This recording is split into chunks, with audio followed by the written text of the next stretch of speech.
Rihanna Barreau was born in 1980 to parents Leon and Paula Barreau. By 1992, following her parents' separation, the 12-year-old lived with her mother Paula and older brother in a modest 3-bedroom home at 47 Wakefield Avenue in Morphett Vale, a southern suburb of Adelaide, Australia. Leon had relocated to Queensland with his new partner, though he maintained a close relationship with his daughter. Morphett Vale in the early 1990s was considered a relatively safe suburban area, originally an agricultural center that had been developed into a thriving metropolitan suburb during the 1960s. Rihanna attended Ranella South Primary School, where she was remembered as an exemplary student. Her principal at the time, Bruce Williams, described her as someone who, quote, just seemed to be a good, solid, high-achieving student with a lot of potential. Importantly, she was not considered an brazen or rebellious child. Detective Alan Arthur, who would later lead the investigation, emphasized that she was not an adventurous girl, she was a family girl, and could be trusted. She didn't have a boyfriend, would not have run away.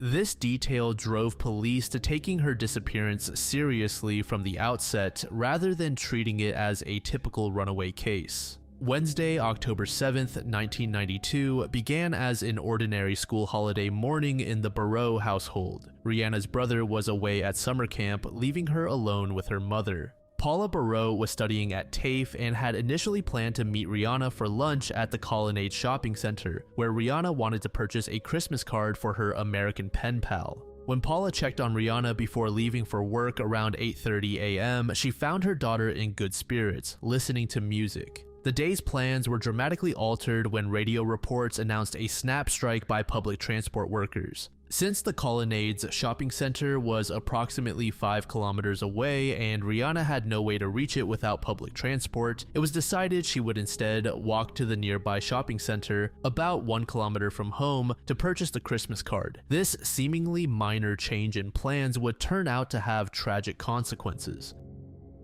After remaining home for several hours following her mother's departure, Rihanna set off for the shopping center around 10:30 a.m. She was last seen wearing purple shorts, a green t-shirt with hypercolor across the front, white socks, and white Lynx sneakers with bright pink tongues. At 10:30 a.m., Rihanna was spotted walking toward her destination. Store records confirm she purchased a Christmas card at 11:19 a.m. Between 12:05 and 12:30 p.m., multiple witnesses observed her walking through the grounds of Morphett Vale High School and Stanvac Primary School, carrying a small bag presumably containing the card. The last confirmed sighting placed Rihanna at 12:30 p.m., walking along Highway Drive, apparently heading home. When Paula returned from work at approximately 4:10 p.m., she found an alarming scene. The front door was locked, the television was still on, and a vinyl record lay scattered on the living room floor as if it had been carelessly discarded. Furthermore, the card Rihanna had purchased sat unopened in its bag on the dining room table, confirming she had made it home.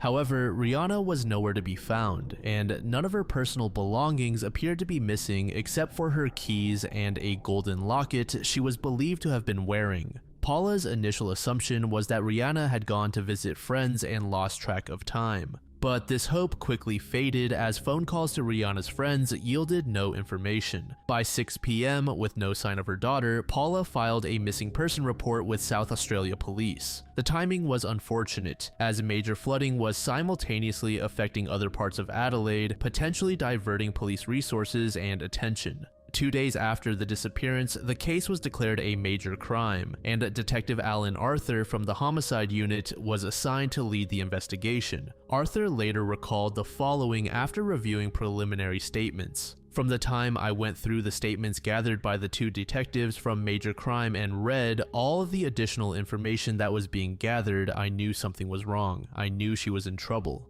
The investigation quickly expanded into a comprehensive search operation. Within the first few weeks, police had received over 1,600 calls from the public. Investigators conducted extensive searches of local dumps, landfills, and bushland, particularly around the Onkaparinga Gorge. They deployed 70 search and rescue members and volunteers to comb through various locations and set up roadblocks to stop vehicles and question drivers about possible sightings. The investigation employed several tactics that were cutting edge for the time, but would be considered unusual by today's standards. Police set up a mannequin dressed in identical clothing to what Rihanna wore on the day she disappeared at the shopping center where she was last seen. Rihanna's best friend was asked to recreate her final known movements, walking the same streets in the same clothing to help generate public memory and potential new sightings. This tactic would be considered potentially traumatic and inappropriate by modern standards. Detective Arthur also conducted daily media interviews to encourage public cooperation, a strategy that successfully generated leads, though none proved fruitful. The most significant lead in the case centered on reports of a suspicious white Holden LH Tirana sedan observed in the area around the time of Rihanna's disappearance. Witnesses described the vehicle as having black louver windows on the rear, possibly Victorian number plates, and a black spoiler either at the front or rear. The car was reportedly seen parked at the Standvac Kindergarten car park. Despite extensive efforts by police, neither the vehicle nor its driver were ever located. Steve Fallon, who lived next door to the Barrow home, had a housemate who was one of the witnesses. Fallon later recalled he said he was sitting out at the front of the deli and saw suspicious people in a Tirana, but they could have just been suspicious people and might have had nothing to do with it. The Victorian number plates on the suspicious vehicle led investigators to explore a potential connection to Mr. Cruel, a notorious serial predator who terrorized Melbourne families between 1987 and 1991. He was responsible for multiple home invasions and the abduction and assault of at least 3 young girls, including the murder of 13-year-old Carmine Chan in 1991. Several factors supported this theory. The timing of Rihanna's disappearance during school holidays, when Mr. Cruel typically struck, the Victorian plates, and the age and gender profile matching Mr. Cruel's previous victims. However, despite thorough investigation, no concrete evidence ever established a link between the cases. The differences in methodology also made the connection less likely. In November 1992, approximately a month after Rihanna's disappearance, a bizarre development occurred that added another layer of mystery to the case. A man called police from a payphone reporting that he had found keys on Highway Drive matching the description of keys Rihanna was thought to have carried. The caller also claimed his conscience had been bothering him because on the afternoon Rihanna went missing, he had seen a girl matching her description near a white Tirana in the same location. However, when police arrived to investigate, the keys had vanished. This incident occurred in an area where there had been other reported sightings of Rihanna after her last confirmed appearance, making it particularly intriguing to investigators. The strange development has never been satisfactorily explained and remains one of the case's most puzzling aspects. The high-profile nature of the case generated numerous false leads that consumed valuable investigative resources. Police were forced to follow up on every tip, including reports that Rihanna was being held hostage in apartments on Anzac Highway, leading to a fruitless raid. Multiple claimed sightings throughout Adelaide and beyond were investigated, none of which were ever confirmed. Hoax calls also caused additional distress to the family. The incident had far-reaching effects on Rihanna's family. Her paternal grandparents, Rex and Muriel, both died without seeing a resolution to the case. In a heartfelt letter written in 2015, Muriel expressed the family's ongoing pain.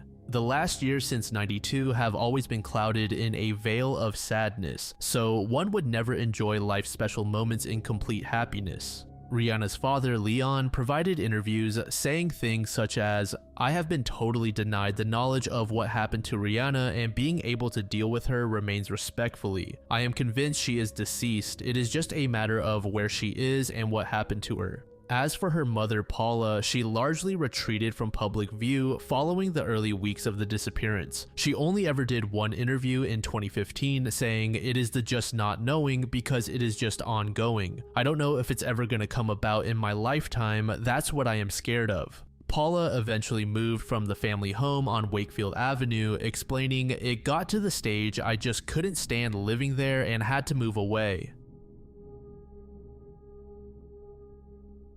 Janet Smith was born on June 25, 1902 in Perth, Scotland, to a working-class family. Her father, Arthur Smith, worked as a railway fireman, while her mother, Johanna Benzies, was of Norwegian descent. The family moved to Lambeth, London when Janet was 11 years old. After finishing school, she obtained a certification as a nursemaid and in January 1923 was hired by Doreen and Frederick Baker, a Vancouver couple living in Kensington, to care for their newborn baby for a monthly salary of $30. When F.L. Baker's pharmaceutical business took the family to Paris, Janet accompanied them.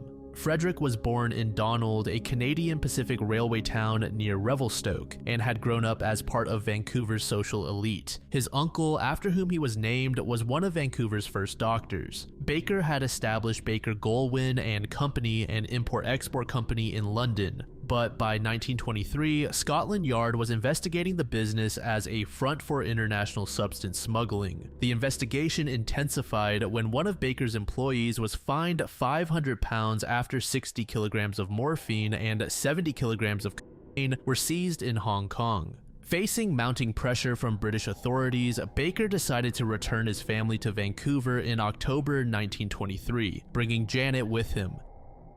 In May 1924, the Baker family moved into the home of Frederick's brother Richard Plunkett Baker at 3851 Osler Street in the exclusive Shaughnessy Heights neighborhood of Point Grey. Richard was married to Blanche McRae, daughter of General Alexander McRae, who had built the Highcroft Mansion. The household also employed Wong Foon Singh, a 25-year-old Chinese houseboy who had immigrated to Canada in 1913. Janet's personal diary, which would later become crucial evidence, revealed that she was struggling with her sexuality and navigating the romance in her life. Her entries ranged from melodramatic to cryptic. In one entry, she said, "I suppose I will always play with fire. I expect that is what the fortune teller meant when she said I have the girdle of Venus." Living near Stanley Park, Janet frequently met members of Vancouver's bachelor community, developing relationships that ranged from flirtatious to serious. She often scolded herself in her diary for leading men along, as she intended to return to England and was concerned about maintaining her respectability. This was a stark contrast to the blameless character that the press would paint Janet out to be down the line. The relationship between Janet and Wong Foon Singh became a particularly intriguing subject of discussion after her death. While her friends testified that she feared he would murder her, her diary revealed that Wong had given her intimate presents, including a silk nightdress, and that she was well aware of his feelings for her. She clearly enjoyed the knowledge that men loved her.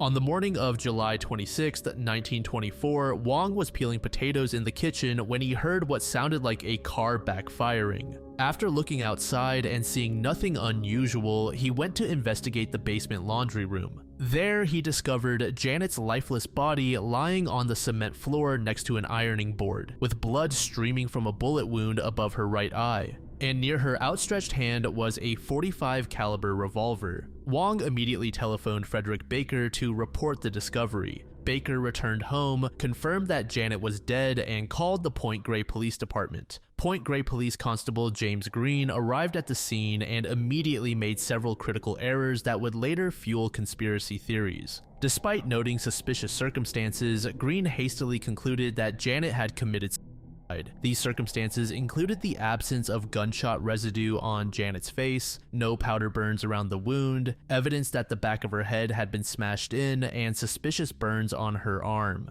The investigation was fundamentally compromised from the start. Green picked up the weapon without proper procedures, making it impossible to obtain reliable fingerprints. More devastating was the decision to embalm Janet's body before conducting a proper autopsy. Through what appears to have been a miscommunication, the body was sent to a funeral home for embalming rather than to the city mortuary for examination. Dr. Hunter, who was assigned to conduct the autopsy at the city morgue, did what he could, despite the embalming having destroyed much of the physical evidence. He found no gunshot residue or burn marks around the bullet wound, suggesting the gun was fired from some distance. He also discovered that Janet's scalp had been partially separated from her skull, with her cranium cracked. These were injuries more consistent with a blow to the head than a gunshot. Despite these concerning findings, the initial coroner's inquest on July 28, 1924 ruled the death as self-inflicted but accidental. The ruling was immediately challenged by Janet's friends, particularly fellow nursemaids Cissy Jones and Jean Hadou, who often met with Janet at Angus Park. They insisted Janet would never have taken her own life and claimed she had been uncomfortable around Wong. Jones brought her concerns to Reverend Duncan McDougall, a xenophobic preacher who railed against elites, Catholics, Jews, and supported the Ku Klux Klan at his Highland church. McDougall convinced the local Scottish societies that one of their own had been murdered with impunity. The Vancouver Star seized the story and began a sustained campaign of sensationalist coverage. Author Edward Starkins speculates that the Vancouver Star may have had political motivations for pursuing the story, as the owner was a Liberal general who had recently defeated General A.D. McRae in the June 1924 provincial election. McRae's daughter Blanche was married to Richard Baker, who owned the house where Janet was found.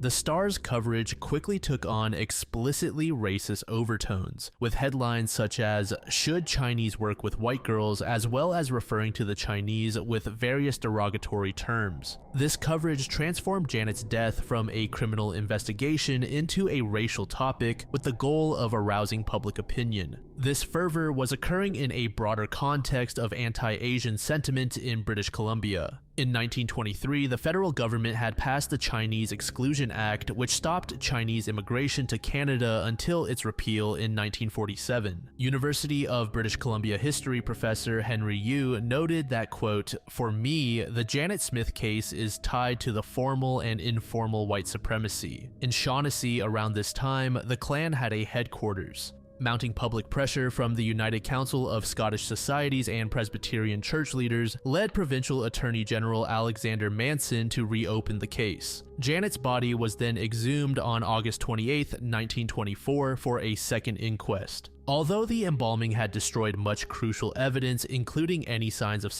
assault, the second inquest in September 1924 reached a different conclusion. After a week of sensational testimony, the jury found that Janet had been murdered, stating, "We find that Janet K. Smith was willfully murdered in the course of her employment in the laundry basement by being shot through the head by a revolver, but by whom fired we have no evidence to show." Significantly, the jury also stated, "It is regrettable that the reading of picked extracts from the deceased's diary tended to defame her pure and unsullied memory, suggesting that attempts had been made during proceedings to besmirch Janet's character."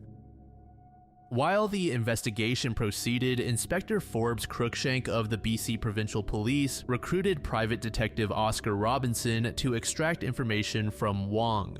On the evening of August 12, 1924, Wong was forced into a car near Chinatown and taken to Robinson's Canadian Detective Bureau on West Hastings Street. He was then beaten throughout the night as Robinson and others gave him, quote, "the third degree," but his story remained consistent and he was eventually released. This first abduction was largely overlooked by authorities who considered it merely an interview. The case took a shocking turn on March 20th, 1925, when a group of men dressed in Ku Klux Klan robes arrived at the Baker residence in broad daylight and kidnapped Wong. The operation occurred just after Frederick Baker had left for the day and involved multiple conspirators. The kidnappers were not actual Klan members, but adopted their clothing due to the terrifying effects they carried. The real Klan had briefly established a presence in Vancouver, renting Glen Bray Mansion, now Canuck Place Children's Hospice, as their imperial palace for $150 per month. However, they were not welcomed in British Columbia. Immigration officials tried to block their leader from entering Canada, and the city council passed a bylaw prohibiting public masking. The residents of Shaughnessy also took steps to have them evicted from Glen Bray. Wong was held captive in a house on West 25th Avenue, where he was chained and tortured for 6 weeks by his captors, who demanded either a confession to Janet's murder or information about who killed her. Despite the prolonged abuse, Wong maintained his innocence throughout the ordeal. The kidnapping plot involved extensive corruption within Vancouver's power structure. Wong's captors included 2 Point Grey police commissioners, the chief of police, a detective, and an alderman, all acting with the knowledge and apparent blessing of Attorney General Manson. Manson had even appointed special prosecutor Malcolm Jackson to handle the case, but Jackson himself would later be revealed as one of the conspirators in Wong's kidnapping. On May 1st, 1925, the kidnappers released a battered and disoriented Wong, who was found wandering on Marine Drive with permanent hearing damage in one ear and blurred vision. Remarkably, Wong was immediately arrested and charged with Janet's murder, despite authorities knowing they had no evidence against him. The murder trial in September 1925 was quickly dismissed due to lack of evidence. Wong was defended by John Sinclair, a prominent lawyer retained by the Chinese Benevolent Association. The Chinese consul and community were outraged at the gross perversion of justice, but their protests carried little weight in the racial climate of 1920s Vancouver. The kidnapping scandal eventually led to criminal charges against several conspirators, but the consequences were minimal. In December 1925, charges were abruptly stayed by BC's Deputy Attorney General William Carter. Only 3 detectives received prison sentences for their role in the plot, while prominent figures like Police Commissioner H.P. McCraney and Point Grey Reeve James Alexander Payton were acquitted. The scandal effectively ended Attorney General Manson's promising political career, though he was later appointed to the British Columbia Supreme Court. Payton's popularity actually increased following the scandal, and he won a seat on city council and later became a Conservative Party member, arguing in favor of Japanese internment during World War II. After his acquittal, Wong left Vancouver in March 1926 and returned to China with his life permanently altered by the ordeal. As historian Ed Starkins noted, unsurprisingly, he figured Canada was not a good place to be after all. The racial tensions surrounding the case led to proposed legislation known as the Janet Smith Bill in November 1924. Introduced by MLA Mary Smith, the bill would have prohibited the employment of Asian men and white women in the same household. The legislation failed after legal experts pointed out it would violate the Anglo-Japanese Treaty of 1911 and exceeded the provincial legislature's constitutional authority. With Wong cleared and no other arrests made, numerous conspiracy theories emerged to explain Janet's death. The most persistent theory suggests that she was killed during a wild party or substance-fueled orgy at the Baker House or nearby Highcroft Mansion, hosted by wealthy Vancouver socialites. Various accounts described a rambunctious party held at 3851 Osler Avenue the night before Janet died. The most detailed account came from a self-proclaimed clairvoyant who variously claimed to have attended the function, quote, in the flesh and in her dreams. Frederick Baker insisted that there was no party of any kind that night, but given his involvement in international substance smuggling, he was hardly a reliable source. One of the most intriguing theories centers on Jack Nichol, the playboy son of Lieutenant Governor Walter Nichol and publisher of the Vancouver Province newspaper. In his definitive 1984 book Who Killed Janet Smith, author Edward Starkins recounted meeting an elderly woman in the 1980s who told him of a story related to her in the 1930s by a nurse acquaintance. According to this account, the nurse had listened to a deathbed confession by Jack Nichol in 1941. He claimed to have been romantically involved with Lucille McRae, another of General McRae's daughters. During a party, Lucille caught Jack with Janet Smith and became enraged. Starkins stated, "She started attacking them and Janet slipped, hit her head on a spigot and died." Jack and McRae were both married to other people, so they faked the self-infliction to prevent a scandal. But despite extensive investigation spanning a century, Janet Smith's murder remains unresolved.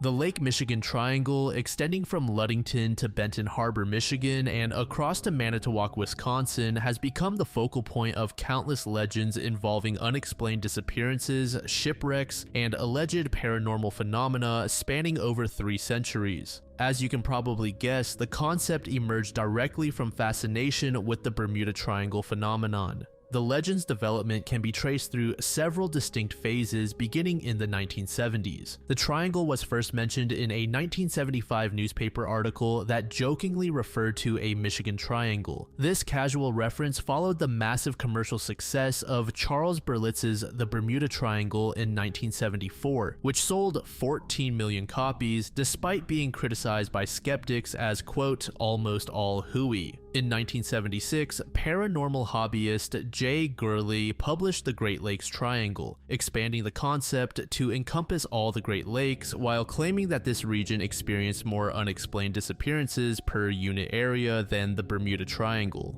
Gurley's book made the bold assertion despite the Bermuda Triangle being 16 times larger than the Great Lakes area. After his book failed to achieve the same commercial success of Berlitz's work, the triangle concept largely disappeared from public consciousness during the 1980s and 1990s. The legend experienced a revival when Chicago River tour guides began incorporating triangle stories into their supernatural boat tours. Robert Crow, who specialized in Chicago area supernatural tours, included descriptions of the Great Lakes Triangle in his presentations until his death in 2012. The triangle gained renewed attention in the early 2020s through new books and viral social media content on TikTok and YouTube. The most ancient disappearance associated with the triangle involves the French sailing ship Le Griffon, which vanished on September 18, 1679, with 6 crew members and 12,000 pounds of valuable fur cargo. Built by René Robert Cavelier, this 45-ton vessel was among the first European ships to navigate the upper Great Lakes. The ship departed from present-day Green Bay during a violent storm after local Potawatomi people had warned of dangerous weather conditions. The captain reportedly replied that his ship was not afraid of the winds and he would do as he pleased.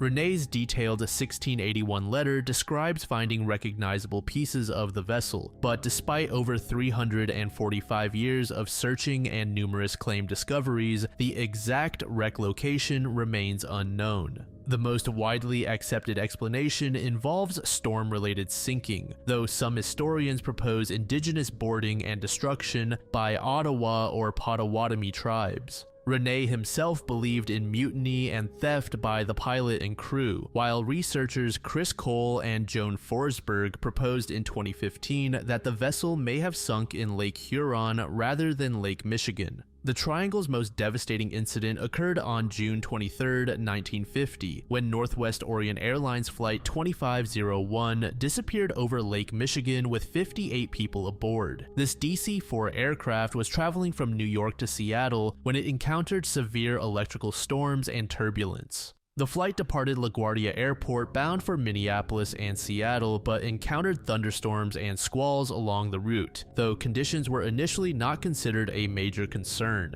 Captain Robert Lynn's last radio transmission at 11:13 p.m. requested permission to descend from 3,500 to 2,500 feet due to storm conditions. Radar contact was lost approximately 18 miles northwest of Benton Harbor, and locals reported hearing an aircraft flying low before witnessing a flash of light over the lake. The extensive search operation involved the Coast Guard, Navy, and civilian volunteers. Only light debris and human remains were recovered, including an oil slick and partial debris 18 miles northwest of Benton Harbor. The Michigan Shipwreck Research Association conducted annual searches from 2004 to 2025, when the search was officially ended. Despite decades of effort and advanced sonar technology, the main wreckage has never been located. Another incident involves a vessel named Thomas Hume. On May 21, 1891, the Thomas vanished while sailing from Chicago to Muskegon alongside the Rouse Simmons. When weather conditions deteriorated, the Rouse Simmons returned to Chicago for safety, but the Thomas continued its journey and disappeared with 6 crew members. The Hackley Hume Lumber Company sent search vessels and offered a $300 reward, but no trace was initially found. Charles Hackley believed another vessel had collided with the schooner, while the most accepted explanation was storm-related sinking.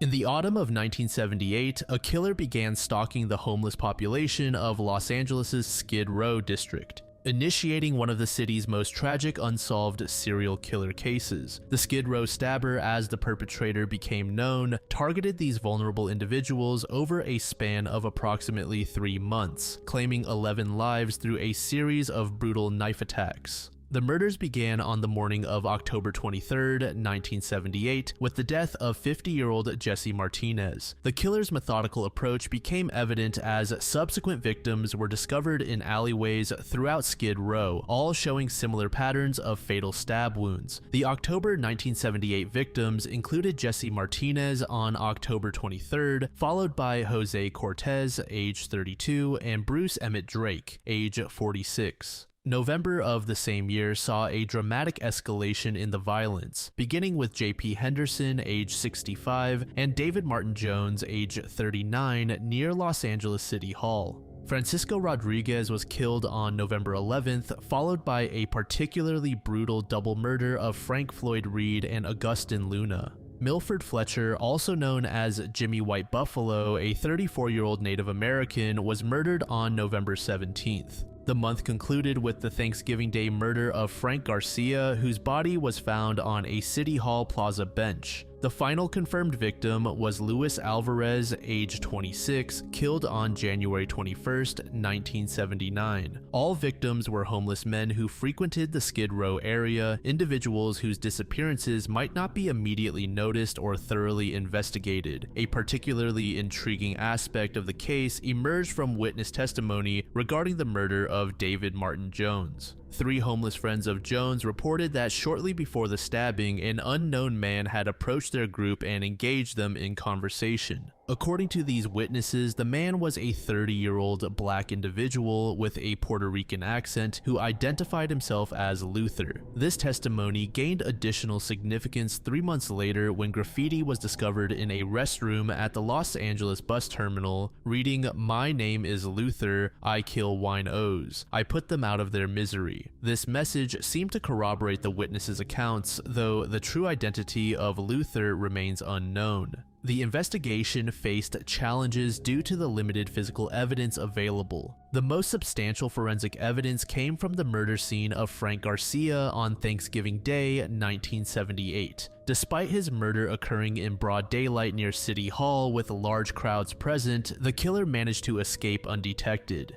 However, investigators discovered a palm print on the bench next to Garcia's body. This print would later become central to the case against a man named Bobby Joe Maxwell. The killer's weapon was consistently a knife, with victims showing similar stab wound patterns. When Maxwell was arrested, he was found carrying a knife that investigators claimed was consistent with the wounds suffered by the victims. Additional forensic elements included muddy shoe prints found near Garcia's body, which a prosecution expert concluded were consistent with Maxwell's shoes and stride measurements. A Bic lighter found with Maxwell was identified by Garcia's wife as resembling one her husband had owned, though she was not shown the lighter in a proper lineup. However, significant gaps existed in the physical evidence. Blood samples and cigarette butts from the Jones crime scene could not be linked to Maxwell. A defense expert examining the muddy shoe prints concluded that they were too indistinct to provide meaningful analysis.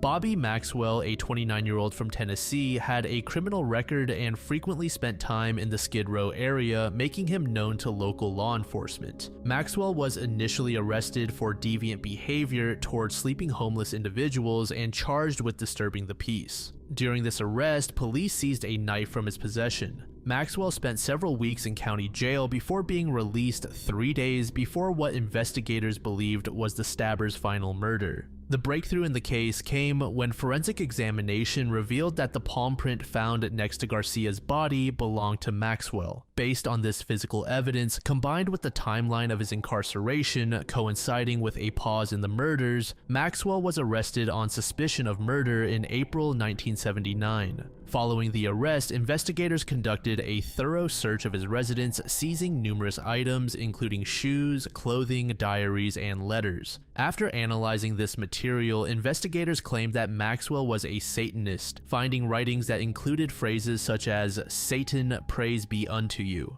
Maxwell's trial faced significant delays, not opening until early 1984, nearly 5 years after his arrest. The prosecution's case against Maxwell relied heavily on the testimony of Sidney Storch, a 37-year-old career criminal with an extensive record. By the time of Maxwell's trial, Sidney had accumulated 4 felonies and approximately 13 arrests, with his primary criminal specialty being forgery. Sidney's criminal history revealed a pattern of deception. He had been discharged from the US Army in 1964 for being a habitual liar, and was a longtime addict with multiple arrests for forgery. He was well known to the LAPD forgery division from both defense and prosecution perspectives, and in 1983 he had been arrested for impersonating a CIA officer. According to his testimony at trial, he shared a cell with Maxwell for approximately 3 weeks in 1983. Sidney claimed that during this time, Maxwell read a newspaper article about the Skid Row stabber case that mentioned the palm print evidence.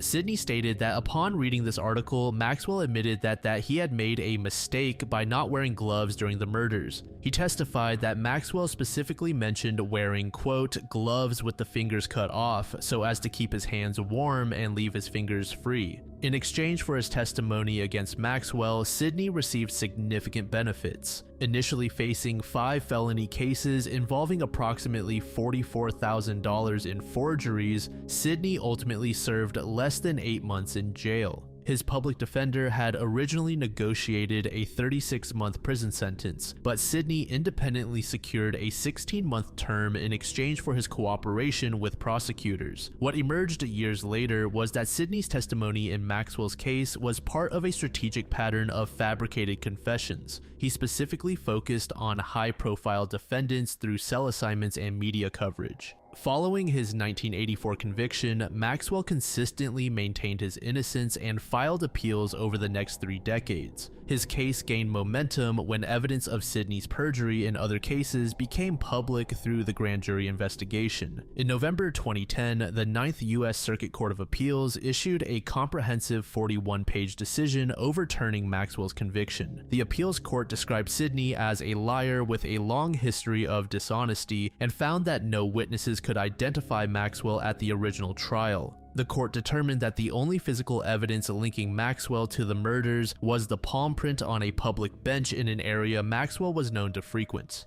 They noted that police could not conclusively link the knife found on Maxwell to the murders, and concluded that the remaining evidence against Maxwell was largely circumstantial. Despite this decision, the DA's office refused to release Maxwell. Instead, prosecutors sought to retry him and, in 2013, obtained a grand jury indictment for 3 additional murders, representing cases where the original jury had deadlocked. Maxwell remained incarcerated without bail while his attorneys and prosecutors battled over discovery issues. Much of the original evidence had been destroyed over the decades, making a new trial increasingly problematic. In December 2017, while awaiting his new trial, Maxwell suffered a massive heart attack and fell into a coma. He never regained consciousness and remained in a vegetative state until his death. Medical evaluations determined that his condition would never improve, with doctors warning that he had only months to live. Despite his comatose state, the district attorney's office initially refused to drop the charges. On August 9, 2018, nearly 40 years after the original murders, prosecutors finally dropped all charges against Maxwell. However, Maxwell was obviously not able to learn of this result due to his condition. The district attorney's statement emphasized that dismissing the case was not an acknowledgement of factual innocence, a position that drew criticism from legal experts and Maxwell's family members.